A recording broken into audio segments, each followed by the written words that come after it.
Picture this. It's late July, early evening, that hour, when the light goes gold, and everything in the garden looks like it's glowing from the inside. Your perennial bed is full. Green, blooming like it's never going to stop. You're standing there with a glass of iced tea sweating in your hand, and you pull out your phone and take a picture, not for anyone else, just for you. Just because it looks that good. Now fast forward 8 months.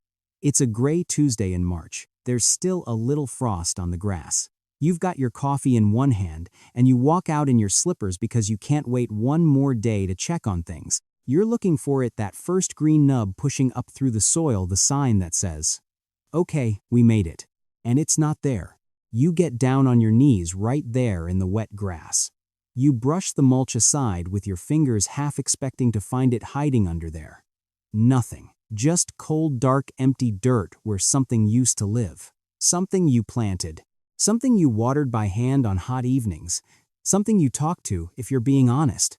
If that's ever happened to you, and if you've been gardening more than a season or two, it probably has. I want to tell you something gently but directly: it almost certainly wasn't bad luck. It probably wasn't even a rough winter, even though that's the story we tell ourselves, because it's easier than the alternative. Most of the time, the real story started months earlier, quietly in August, while you were still enjoying the garden and had no reason to suspect anything was wrong. August doesn't feel like a turning point. It feels like the calm part of the season. But underneath the soil right now, while you're reading this, your perennials are making decisions, real biological decisions about whether they're going to be there to greet you next spring. I've lost plants I had no business losing. I babied a hosta for 3 summers, grew it from a tiny division into something genuinely beautiful, and then undid all of it with one wrong move in late summer. So nothing here is coming from someone who's never made the mistake. This is the list I wish someone had put in front of me before I learned it the hard way, kneeling in the wet grass in March. 5 things. That's the whole list. Do these 5, and you give your garden a real honest shot at coming back stronger, not just surviving, but thriving next spring. Before we start, drop your growing zone in the comments. I want to picture your garden while I'm talking to you. Let's get into it. Section 1: Water deep, not often. Let's start with the thing almost everyone gets wrong without ever realizing it, because it doesn't look wrong. It looks responsible. You've got the sprinkler on a timer. 10 minutes every other morning like clockwork. You watch the water arc over the bed, you feel good about it, you move on with your day. It's automatic, it's easy, and it's quietly setting your plants up to fail. Here's the truth about roots, and it's almost embarrassingly simple once you hear it. Roots don't go searching for water out of some noble instinct to dig deep. They're lazy in the best sense. They go exactly where the water already is, no farther. If your watering habit only at 100 dampens the top inch or 2 of soil, that's precisely where your roots will decide to stay. Shallow, close to the surface, comfortable for now. And that shallow zone, it's the most dangerous real estate in your entire garden bed once winter arrives. Think about what actually happens there. It's the first few inches to freeze solid in the fall and the last to thaw in spring. It's the layer that takes the hardest beating from something called frost heaving, that brutal freeze-thaw cycle where the ground literally expands and contracts overnight, physically shoving shallow roots and crowns up out of the earth like the soil is trying to spit them out. You could plant the toughest, most cold-hardy perennial on the market, and if its roots are sitting up in that danger zone, it's still vulnerable. What you actually want, what you're aiming for, is roots that have pushed down 6, 8, even 12 inches into the ground. Down where the temperature barely shifts. Down where moisture lingers instead of evaporating by noon. Down where nothing is heaving, nothing is cracking, nothing is exposed. So here's the fix, and I promise it's not complicated. Water less often, but water like you mean it. Once a week is usually plenty. Maybe twice if you're in a genuine heat wave with no rain in sight. Use a soaker hose, a drip line, or just let a regular sprinkler run far longer than your instincts tell you to. And here's the test that actually tells you the truth better than any guess. Grab a screwdriver or a soil probe, and after you water, push it into the bed. If it glides in easily to 7 or 8 inches, you've done it right. If it stops at 3 or 4, stubborn and dry underneath, the water isn't reaching where it needs to go longer next time. If you're gardening in heavy clay, you already know the frustration I'm about to describe. You turn the hose on, and instead of soaking in the water, just sits there on top beating up, then running off toward the lawn like it wants nothing to do with your soil. If that's you, don't fight it by cranking up the pressure. Split it into 2 shorter sessions about 20 minutes apart. The first pass softens the crust. The second pass is the one that actually goes somewhere. Now here's the part almost nobody tells you, and it's the reason I need you to take this seriously instead of filing it under basic gardening advice and moving on. Wet soil and dry soil hold heat completely differently. A properly hydrated root zone cools down slower on a brutal freeze night, sometimes by hours. That gap, that cushion of time, can be the exact difference between a root system that dips to a survivable temperature and one that doesn't, especially during an early frost that catches your plants before they've had a chance to toughen up. So every time you drag that hose out this month and water deep instead of quick, you're not just getting your plants through the last stretch of summer heat. You're quietly building a reserve of warmth for a night in October or November that you can't predict yet, but that's coming. Section 2. Stop feeding nitrogen. Start feeding the roots. This is the mistake that gets the most experienced gardeners, not the beginners, and I mean that sincerely. If you've been doing this a while, you have a routine. You feed on a schedule because that's what a responsible gardener does. You see your perennials looking a little tired in August, a little less vibrant than they were in June, and every instinct in your body says, "Time's go get the fertilizer." That instinct right now is going to work against you. I need you to hear that clearly before you reach for the bag. Let's talk about what's actually happening inside your plants this time of year, because once you understand it, you'll never look at a fertilizer bag the same way again. Right about now, your perennials are quietly beginning a process called hardening off. Think of it as the plant packing its bags for winter. Sugars and starches that were up in the leaves and stems all summer start getting pulled back down and stored in the root system, like a family filling up the pantry before a long, hard season. Those reserves do 2 jobs. First, they're fuel, the only energy the plant has to run on through months when it can't photosynthesize at all. Second, and this part still gets me every time I explain it, they're the raw material for the plant's own natural antifreeze. Concentrated sugars in the cell sap actually lower the freezing point of the plant's tissue. That's not a metaphor. That's the real physical mechanism behind cold hardiness. It's chemistry. Not toughness, not luck chemistry, built one sunny afternoon of photosynthesis at a time. Now picture what nitrogen fertilizer does to that process. Nitrogen sends the plant a completely different message, an urgent one. It says, grow now. Push new leaves. Push new stems. Divide cells as fast as you can. And your plant, being a plant, listens. It pulls energy away from that careful, quiet work of loading the roots and redirects it into soft, tender new growth instead. That new growth doesn't have weeks to toughen up before the cold comes. It's still soft when the first frost hits, sometimes the very first frost of the whole season, and it gets blackened and killed almost overnight. And here's the part that actually hurts: the plant already spent reserves it needed for winter just to build that growth. So you don't just lose the new growth. You lose ground on the very reserves that were supposed to carry your plant through to March. So here's the rule, plain and simple for the rest of the season: if a fertilizer bag has a meaningfully high first number, that's the nitrogen, set it back on the shelf. That includes the balanced all-purpose feeds, the liquid fish emulsion, the kelp sprays, anything with a strong nitrogen kick, whether it's organic or synthetic. Your plant's biology genuinely does not care where the nitrogen came from. It responds the same way either way. If your soil really does need something, reach for a light top dressing of finished compost worked gently into the surface. Compost feeds slowly through soil biology the way a plant actually wants to be fed this time of year, not a sudden spike, just a steady, quiet supply. And if you want to actively support winter readiness, look for something low in nitrogen and higher in potassium. Potassium is the nutrient behind strong cell walls and those same cold-tolerant sugars we just talked about. One more thing, because I already know it's going to worry some of you. You might notice older leaves on your perennials turning yellow right about now. Before you panic and go for the fertilizer, take a breath. This is usually completely normal.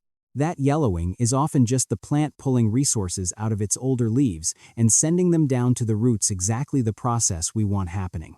Feeding nitrogen in that moment doesn't fix anything. It interrupts a plant that was doing exactly what it was supposed to do right when it needed to be left alone.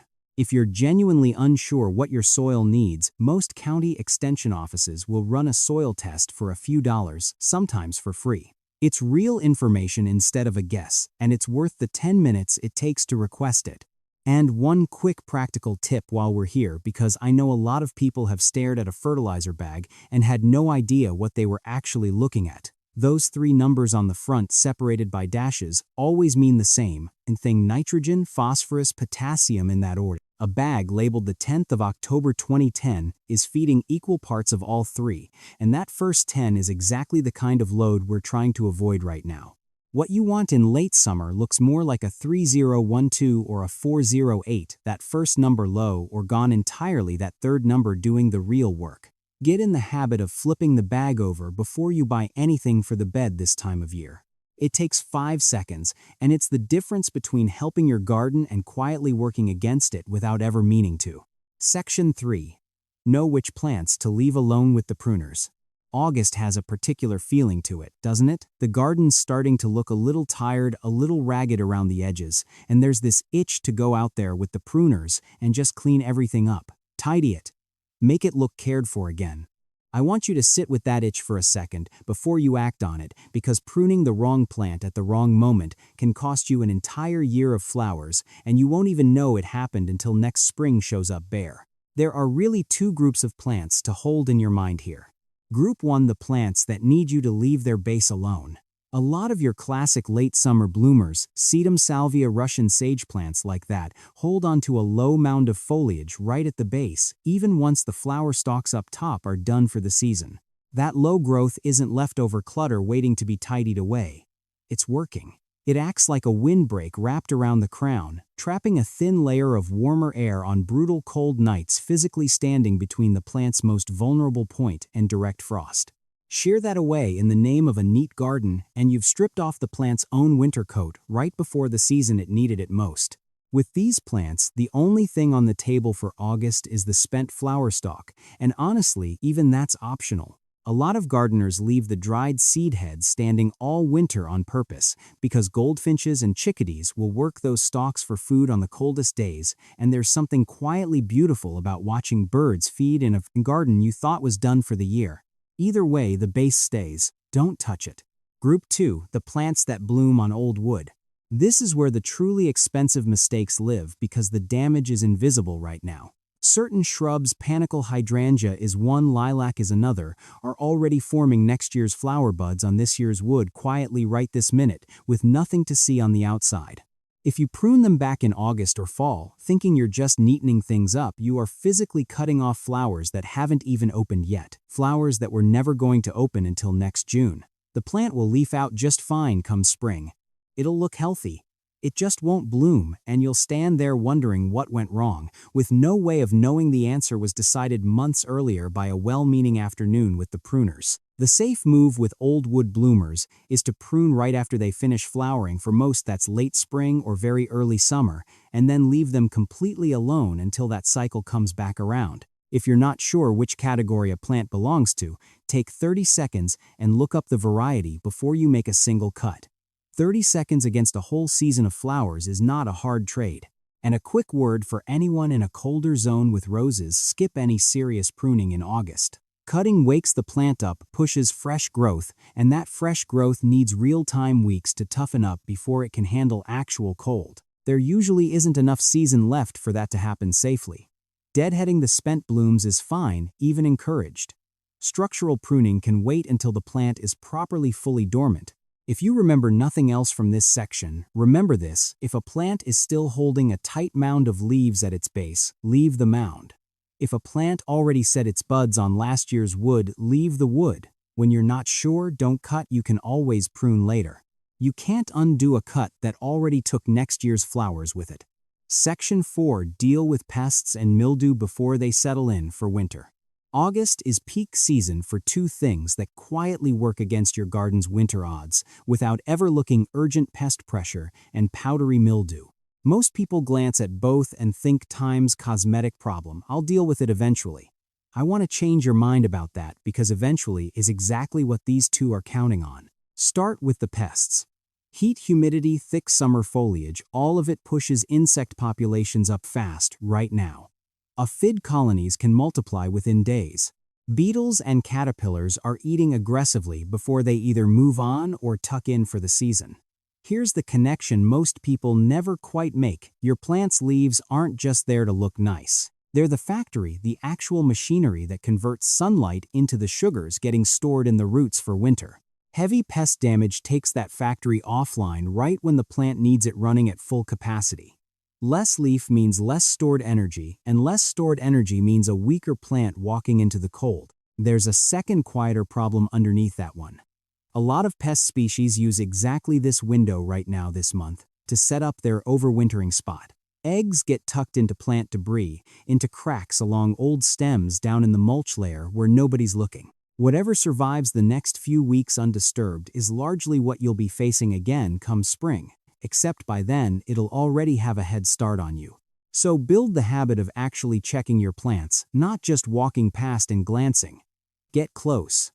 Get down low. Flip a few leaves over and look at the undersides. That's where a lot of colonies are hiding in plain sight.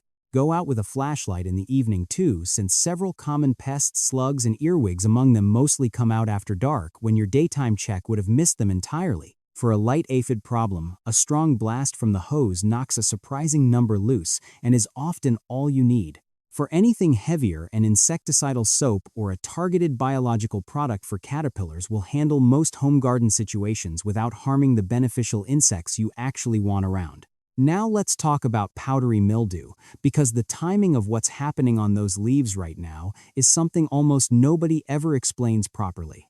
That white dusty film you're seeing across phlox bee balm or peonies isn't just spreading through the summer heat the way it looks like it is. In late summer, specifically, the fungus shifts gears entirely into a different reproductive mode.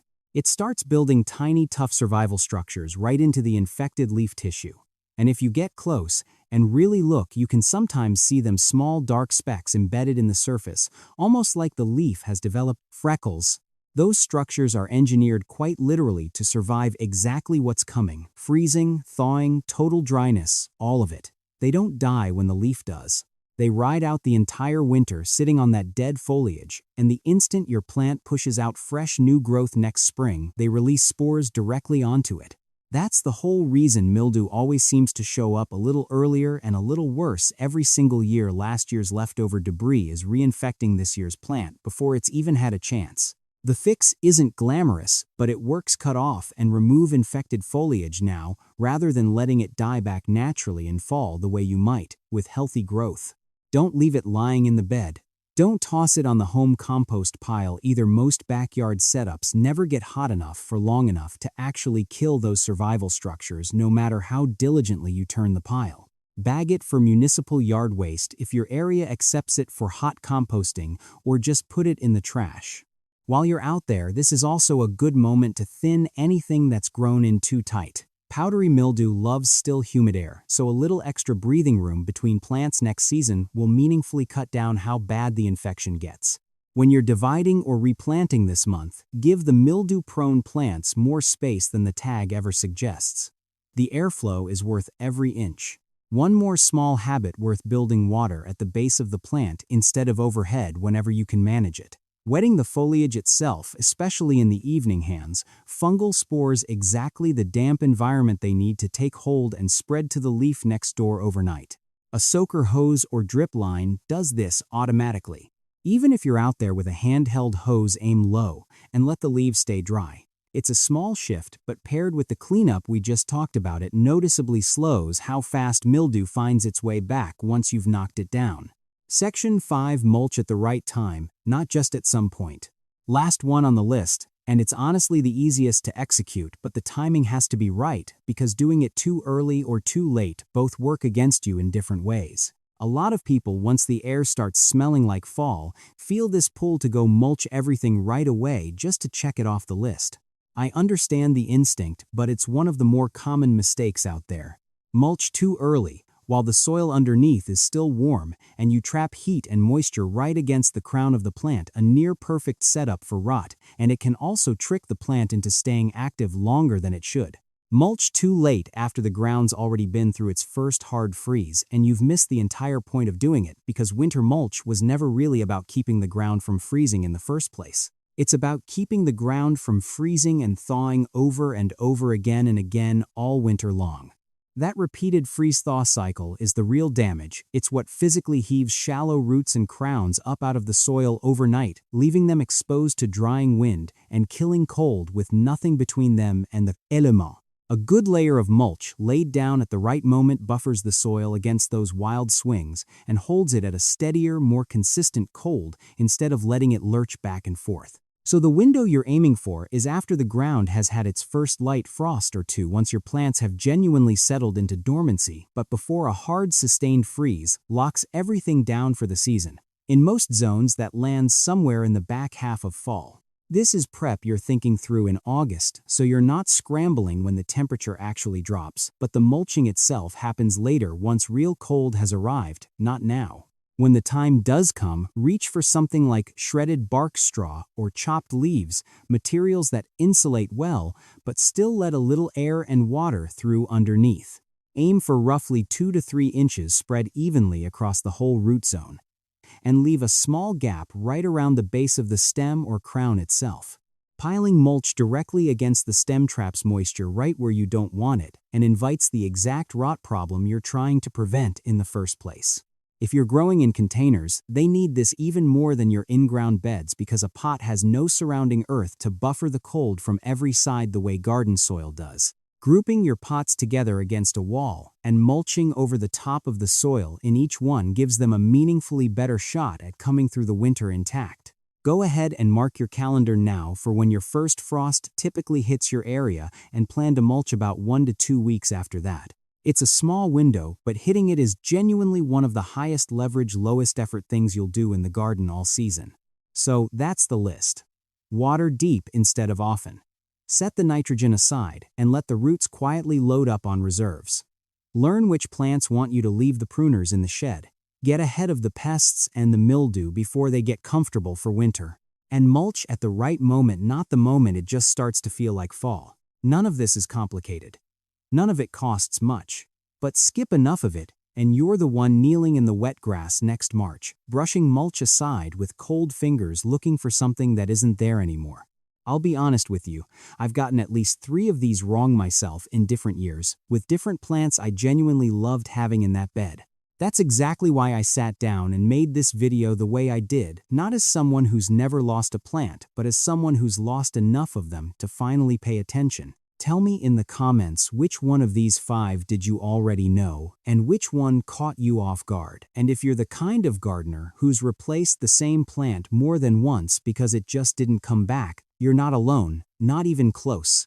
This is exactly the kind of thing that stops happening once you understand the why behind it, instead of just memorizing a rule you don't fully trust. If this helped, hit subscribe. Next month, we're covering exactly what to do the moment that first real frost actually hits your garden. See you in the next one.